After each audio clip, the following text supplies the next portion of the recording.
Good evening. Welcome to our study from the book of Ecclesiastes.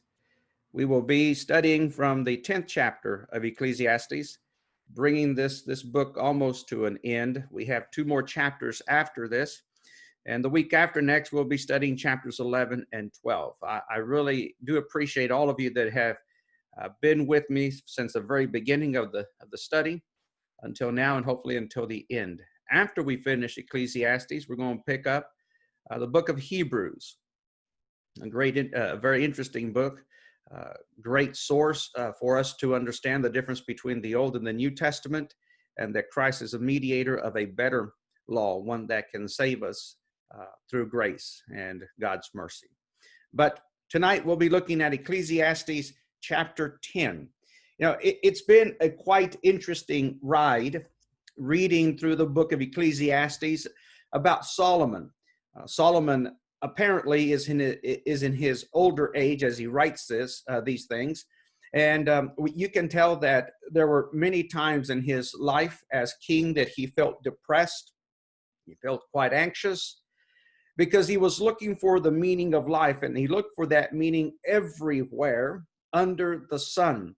And as we have explained in the past, that whenever we limit our search under the sun, then we're going to come up short. We have to look above the sun. We have to look into heaven. We have to look to God to find the meaning of life, the meaning of anything, really. Solomon began in 1 Kings chapter 3, verse 6 with this conversation.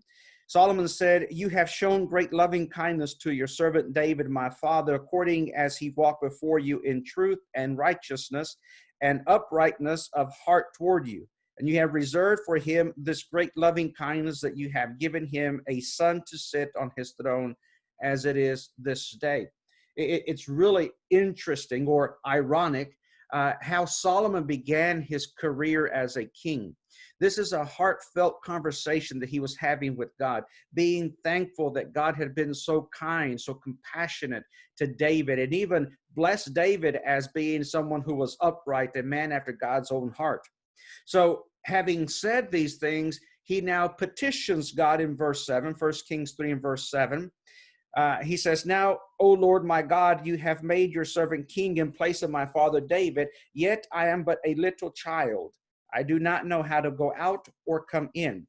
He is recognizing that as a child, he doesn't possess the experience, much less the wisdom, to be able to rule an entire nation.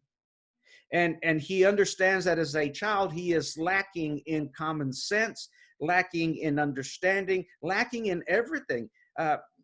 He makes this point in Ecclesiastes 10 that we'll look at here shortly, but he is recognizing this. Look at the humility that this man has as he is beginning his career as a king. He says in verse 8, "Your servant is in the midst of your people, which you have chosen, a great people who are too many to be numbered or counted." He recognizes that he is nothing. He is small. He is a little speck. But yet God has chosen him to be ruler, to be king over God's chosen people. In other words, God is given to his stewardship his people, the entire nation, and that is a lot of responsibility. So if Solomon feels overwhelmed, he knows that on his own he can't do this. He relies on God. So verse 9, he says, "Give your servant an understanding heart to judge your people, to discern between good and evil, for who is able to judge this great people of yours?" And it was pleasing in the sight of the Lord that Solomon had asked this thing. And we know the rest of the story, that God eventually gave Solomon not only wealth, physical wealth, but he also gave him a divine measure of wisdom. So in Solomon, this child, as he himself describes, or rather as he describes himself, he is a child. He doesn't know how to go in, go out. He doesn't know anything. He has no common sense. He begins very, very humble. But by the time that he is king and has experienced the wealth and experienced all the pleasures of the flesh that money can bring, that his notoriety can bring, his reputation, he then starts losing this humility. So then we begin here in chapter 10 of Ecclesiastes, seeing that Solomon recognizes, had he maintained that humility from the very beginning, had he maintained that humbleness of heart and ruled the people with wisdom as God had said, and not allowed his wisdom and not allowed the money to go to his head, he could have achieved a lot more for the people that God had left in his charge, as Solomon described them, your chosen people.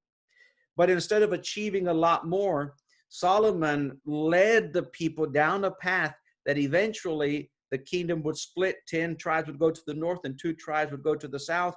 And his son became ruler and lost everything.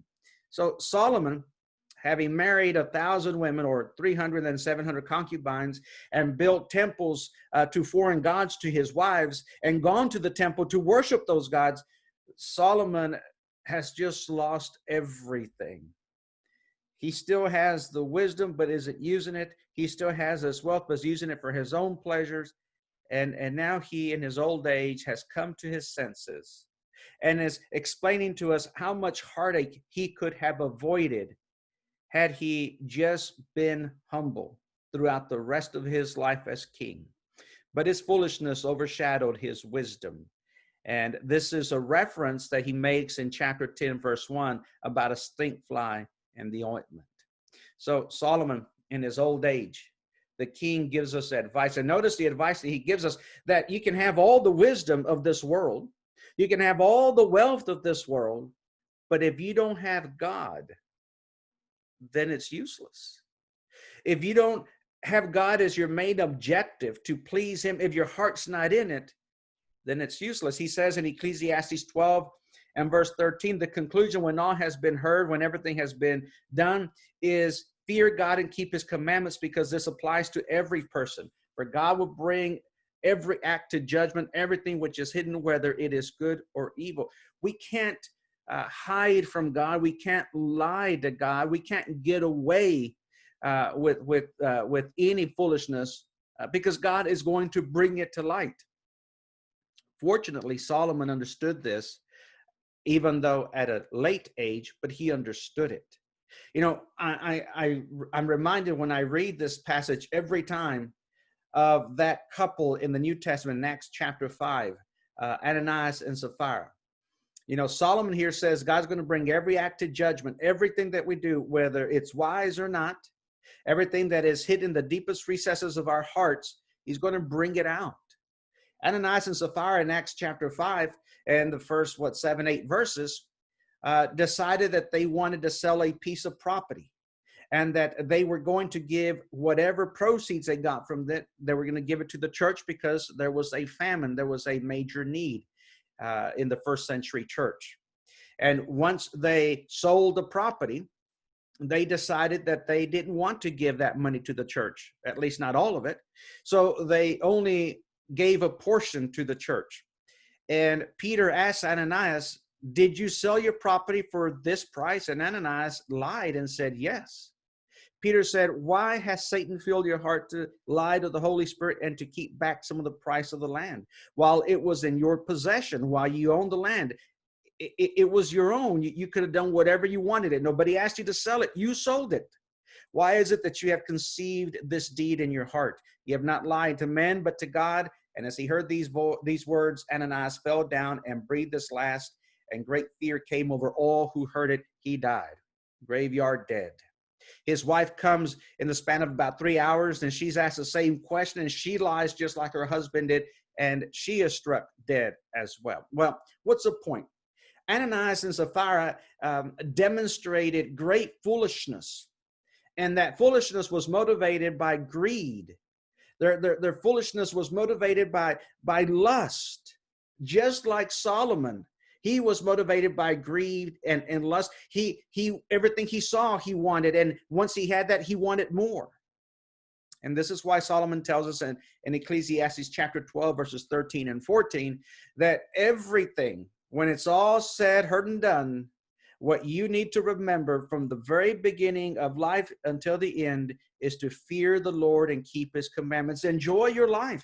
Enjoy your spouse and your children, your home, your money. Enjoy all those things. But don't enjoy it without God being in the picture. What wise words from an old man who didn't live this way. What wise words from a man that had it all and misused it all. In Psalm 14, verse 1, the fool has said in his heart, there is no God. And why would a fool, or why would a person say that there is no God? I mean, obviously because he's a fool, but what would motivate a person to say that there is no God? You know, there are Christians that have this concept. Now, they don't say it, but there are Christians that live having based their hopes and their dreams on themselves, on their greed and lust, on their money, and God is not first in their lives. So the fool, the atheist, would say verbally there is no God and believe it in his heart. Some Christians will say there is a God, but live as if there was no God or is no God, and that is foolish. This is a whole point that Solomon's going to be making in the 10th chapter, as he contrasts full wisdom with folly, as he contrasts being or doing God's will and living as God would have us live versus living according to the lust of the flesh.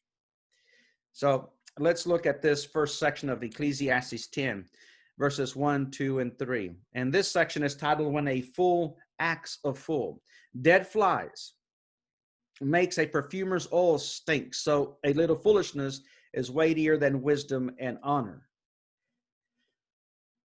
A wise man's heart directs him toward the right, but the foolish man's heart directs him toward the left.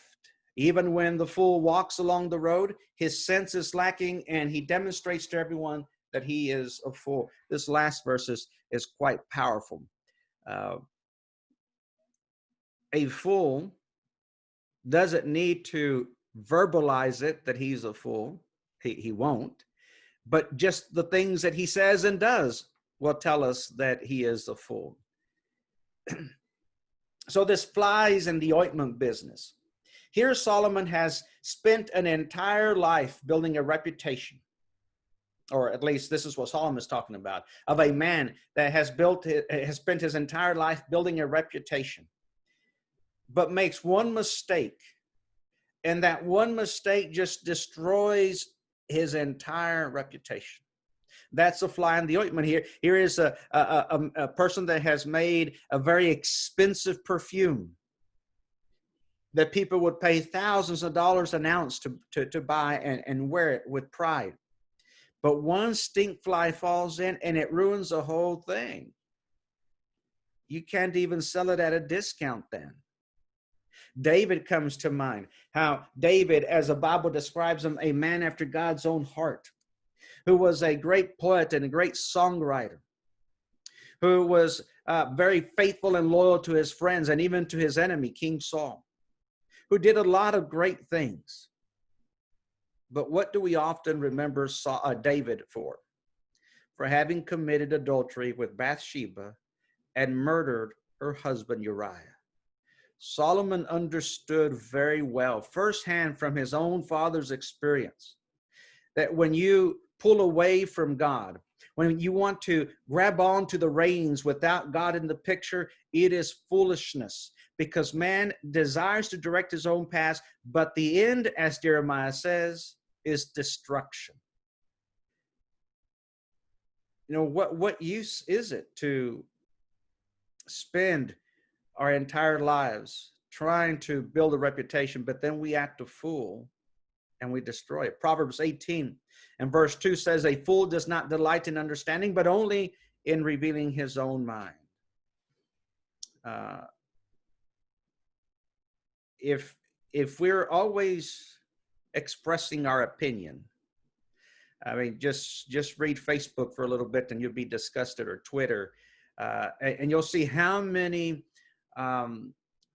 experts there are out there, you know, self-proclaimed experts on every topic.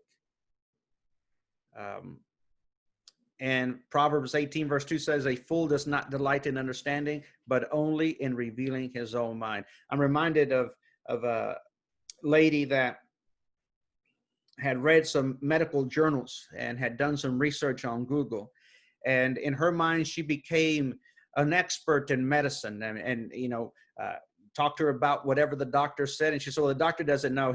He's in cahoots with Big Pharma. He just wants to sell you pills and medication. That's what he's prescribing. What he's telling you to do is not going to work. And a good friend of mine is a doctor in Indiana.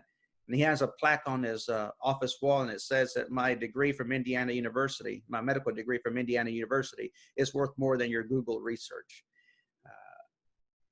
A fool doesn't want to listen to wisdom. A fool won't be willing to try to understand a matter. He's only interested in telling you how much he knows. And this is what we've been reading about. A fool can be. You can tell a fool. You can know which person is a fool just by the way they talk and the things that they do.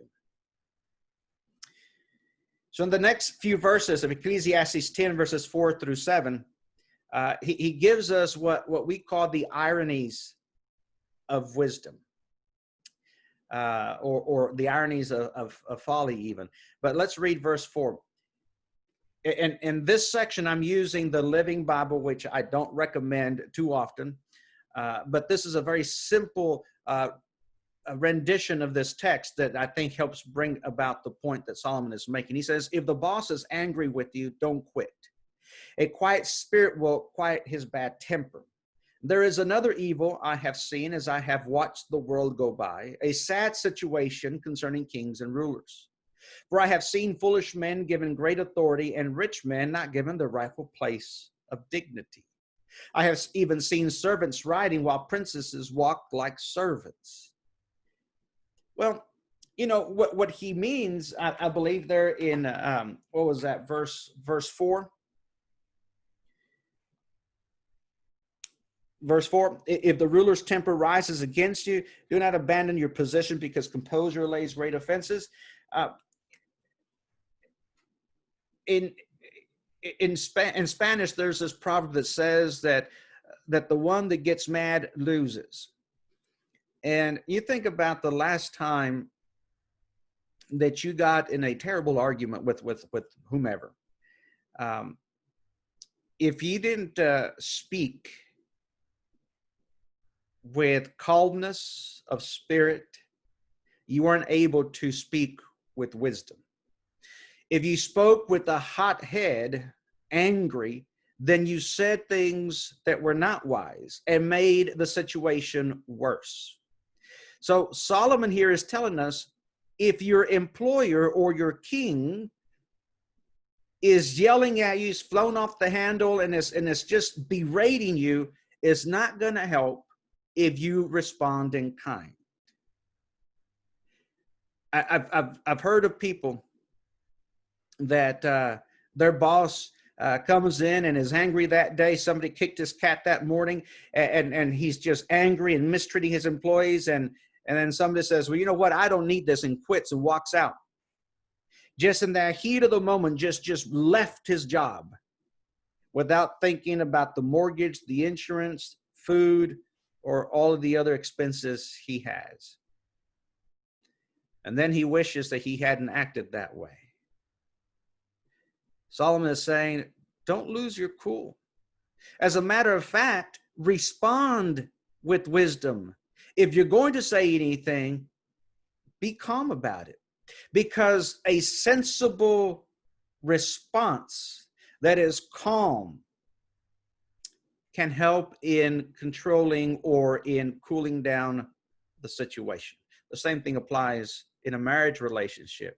If both spouses are hot under the collar and they're angry and spouting things at each other, you're not going to accomplish anything positive. Proverbs 25 and verse 15, by forbearance a ruler may be persuaded, and a soft tongue breaks the bone. Titus 2 and verse 9, urge bondslaves to be subject to their own masters in everything, to be well-pleasing, not argumentative, not pilfering, but showing all good faith so that they will adorn the doctrine of God, our Savior, in every respect. Right now, with all of this civil unrest that's going on in our country, political division, and just a whole bunch of negative things, little children getting slaughtered and shot and killed, all those terrible things. All that chaos,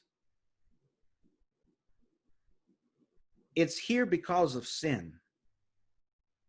And the devil's having a grand old time, especially because Christians have been caught up in all of these things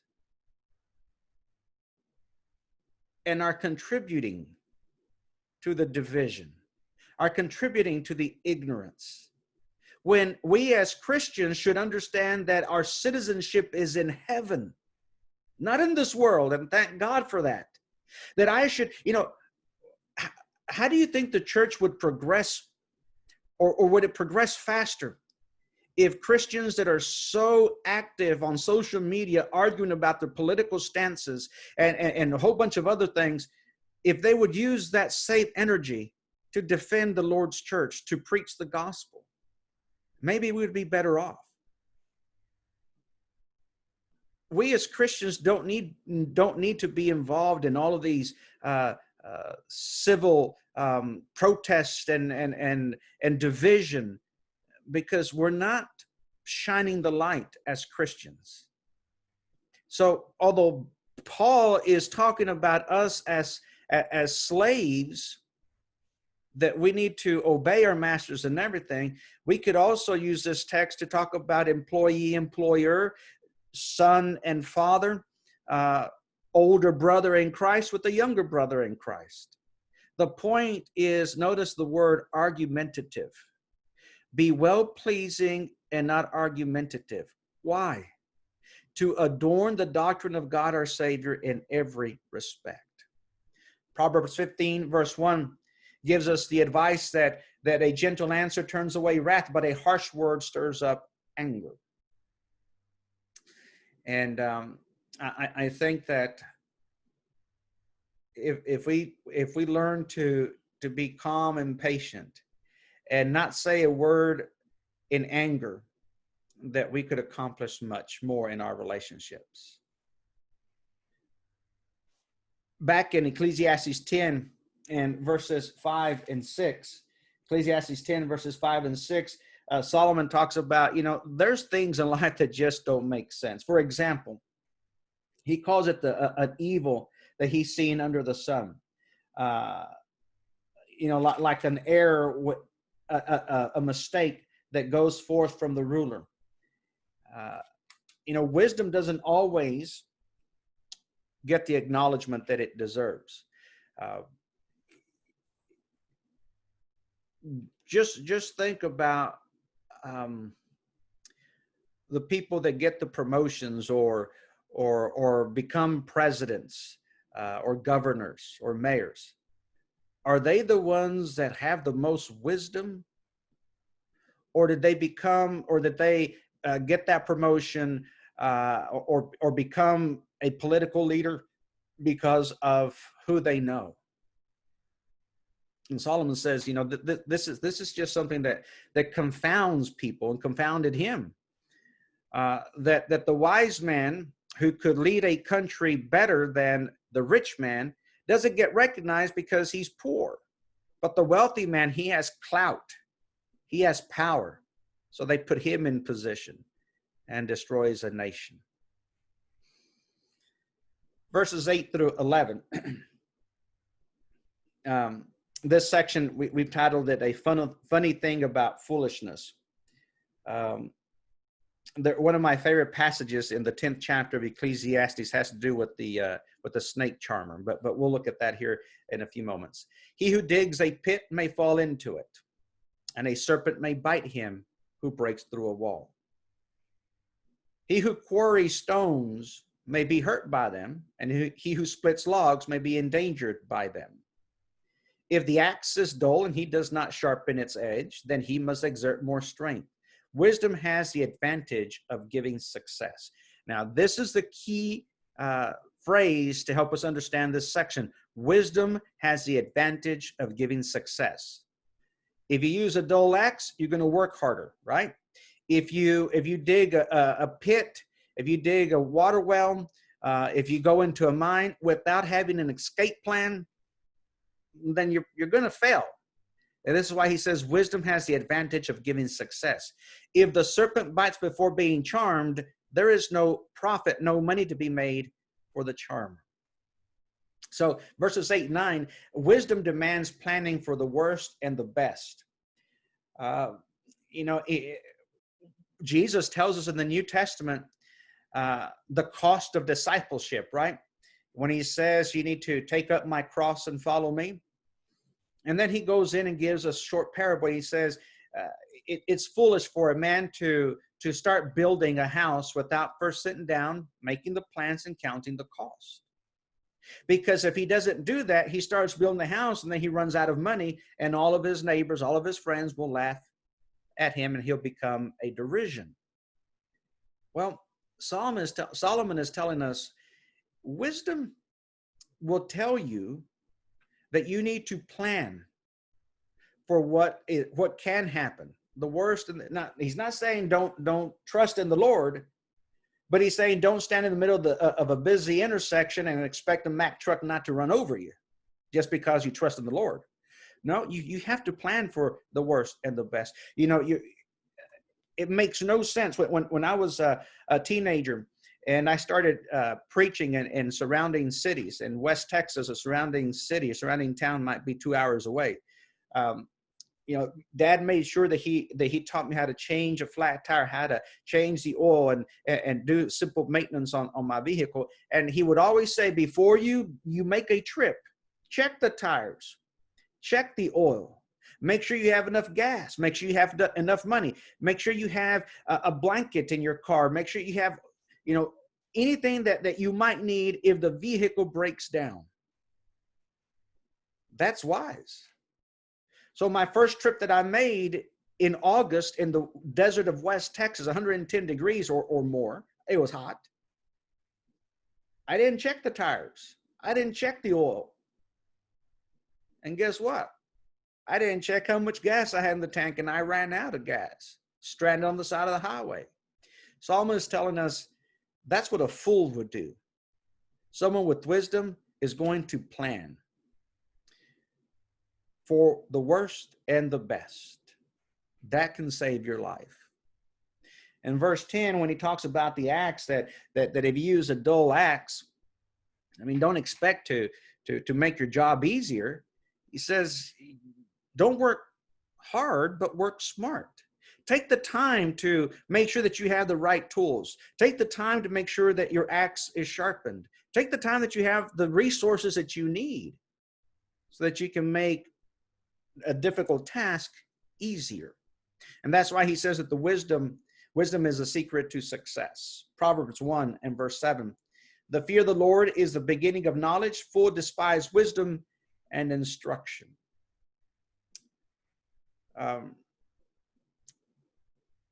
I think that when Solomon talks about wisdom, that word is broad enough to include common sense. And so here in Proverbs, we're told that if you are wise, you're going to want knowledge. If you're wise, you're going to respect the Lord. And that, as he says, is the beginning of knowledge, and you'll learn more. But fools, you can't tell them anything because they know everything. And they're going to reject that instruction. They're going to reject that advice, whether it be godly advice on how to save your soul and make sure you get to heaven, or how to have a successful marriage, or how to do the best you can at your job and succeed. Fools don't want to hear it. They know it all. James 1 verse 5, if any one of you lacks wisdom, what should we do? Ask God. And God will give to us generously and without reproach, but we must ask, verse 6, in faith. Now, the context of this text is if we're being persecuted, if our life as a Christian is being made difficult and you don't know how to handle a certain situation, well, ask God to help you with wisdom. But a fool will reject wisdom is what Solomon is saying. And then verse 11, if the serpent bites before being charmed, there is no profit for the charmer. I've only seen this on TV, and usually in the Middle East, where there is a basket and inside there's a cobra, and there's a man that has some type of a flute, and he starts charming that cobra to come out of the basket and then plays with it. Well, let's just try to picture this in a circus. And the people have lined up to come in and see the snake charmer charm this cobra. But as the people are lining up or gathering around the basket, that cobra bites somebody and they die. The show's over. But what's Solomon trying to say? Remember that phrase, wisdom is the secret to success? Oh, cowboy wisdom says it's too late to lock the barn after the horse has been stolen. A person with wisdom will take precautions, will plan again for the best and the worst, will think things through and think about what can happen tomorrow. So if the serpent bites a spectator before the show starts, no one's going to watch that show. So let's make sure that we use, as Solomon is telling us, wisdom to plan. And in case you have no idea how to spot a fool, Solomon gives us 7 ways to spot a fool. Let's read there in verse 12, Ecclesiastes 10, verse 12. Words from the mouth of a wise man are gracious, while the lips of a fool consume him. The beginning of his talking is folly, and the end of it is wicked madness. Yet the fool multiplies words. No man knows what will happen, and who can tell him what will come after him? The toil of a fool so wearies him that he does not even know how to go to a city. Woe to you, O land, whose king is a lad and whose princes feast in the morning. Blessed are you, O land, whose king is of nobility and whose princes eat at the appropriate time, for strength and not for drunkenness. Through indolence, the rafters sag, and through slackness, the house leaks. Men prepare a meal for enjoyment, and wine makes life merry, and money is the answer to everything. Furthermore, in your bedchamber, do not curse a king, and in your sleeping rooms, do not curse a rich man. For a bird of the heavens will carry the sound, and the winged creature will make the matter known. Quite interesting the way Solomon describes how to spot the fool in this section. First of all, in verses 12 and 13, he says you can easily spot a fool just by listening to them. They open their mouths and they say some of the most outrageous, outlandish, exaggerated things. As a matter of fact, he says in verse 14 that another identifier of a fool is that he claims to know everything about the future, and yet Solomon says no one knows what the future holds. But the fool claims to know everything, even what's going to happen in the future. Turn on your TV just for a little bit and watch some of the talking heads on MSNBC, ABC, CBS, Fox, all those news channels. And they have a line of experts telling us when the virus is going to end, when it's going to mutate, when it's going to curve. They have a line of experts telling us who's going to win the next presidential election. All these folks claim to be experts. And Solomon says, no one knows the future. Remember when Jesus was asked when, in Matthew 24, 25, when will the end come? And Jesus says, of that hour, that day, no one knows, not even the Son, but the Father who is in heaven. And how many religious people have tried to place a date on when the end of the world is going to happen, and they failed. A fool will claim that they know everything about the future. In verse 15, another identifier of a fool is someone that's just too lazy to work. I know that the scripture says that he won't even be able to find his way to the market. I don't think he's talking about someone that doesn't know the difference between north, south, east, west, or know how to read a map. The way I understand it is that he'd be too lazy to work, even to go to the market. My family and I have been watching this show from AMC. It's been around for a while, but we just started watching it. It's called Duck Dynasty. If you haven't watched it, all you're missing is some simpleton humor. But there is, it's a family, and there's an uncle there. His name is Uncle Si. And that man is an expert in everything, from hunting to what. He is an expert at everything. But he's too lazy to do anything. And Solomon says that's how you can identify a foolish man. They're experts in everything. They're always talking, but they have nothing to show for it. Verses 16 and 17. Remember we read there in was that 1 Kings chapter 3, where Solomon is asking God for wisdom. He says, because I am a child, and as a child I have been given an awesome responsibility of leading your chosen people. I don't know how to do that, so I need wisdom. And Solomon is saying, it's sad when an inexperienced child is given too much responsibility. As a king, he will lead a nation to ruin. I don't know of a CEO or a president of a company that will make a person that's come right out of college, make them the CEO of a company or the manager of a company, because he has no experience. He might know a lot of book stuff, but he doesn't have the experience. And you put someone like that in charge, the probability that he's going to fail and make the company fail, the probability is high. Verse 18, read verse 18 with me. He says, through indolence, the rafters sag, and through slackness, the house leaks.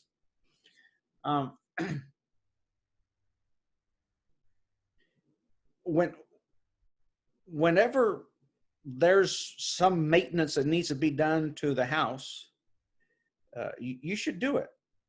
Because if you don't, that one thing is going to get worse. That's the rafters leaking and the house sagging. I think that's what it's referring to. But another explanation is that another way to spot a fool is that they always have an excuse for failure.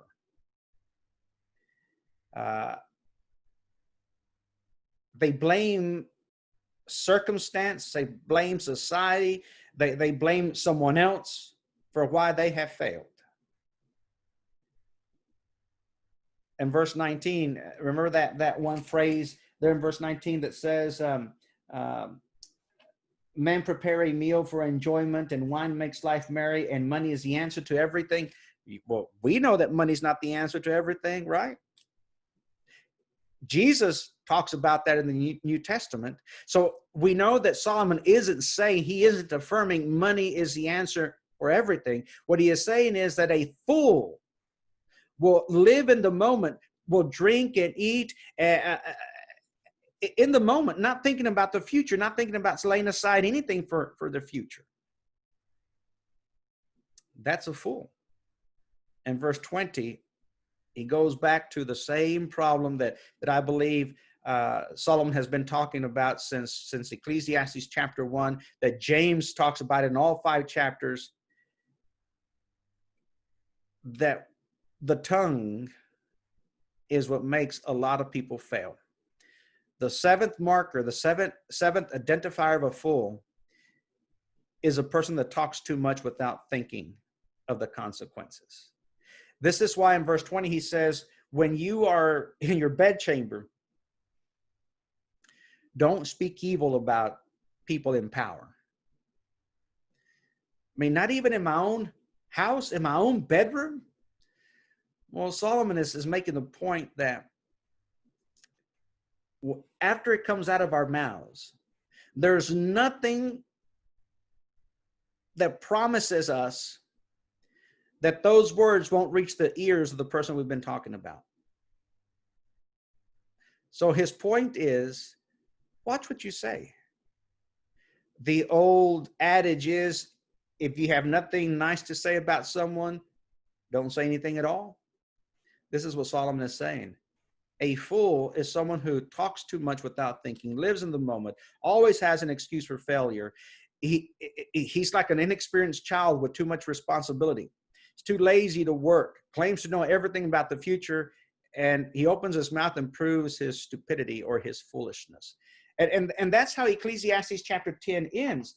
Now, notice in Ecclesiastes 11, verse 1, the bridge, or how Solomon connects this thought. He says, now cast your bread on the surface of the waters, for you will find it after many days. Now Solomon is going to turn from the foolishness of being foolish, or the irony of foolishness, to now how we should live with wisdom. And Ecclesiastes 11, verse 1, it could be talking about making good investment, financial, or he could be talking about sharing what we have with others and making friends, because in the time of need, we have friends that can help us. So that's that transition from Ecclesiastes 10, verse 20 to Ecclesiastes 11, verse 1. Don't live in the moment. Don't live like a fool. Live with wisdom, chapter 11, verse 1. Thank you for joining me. God bless.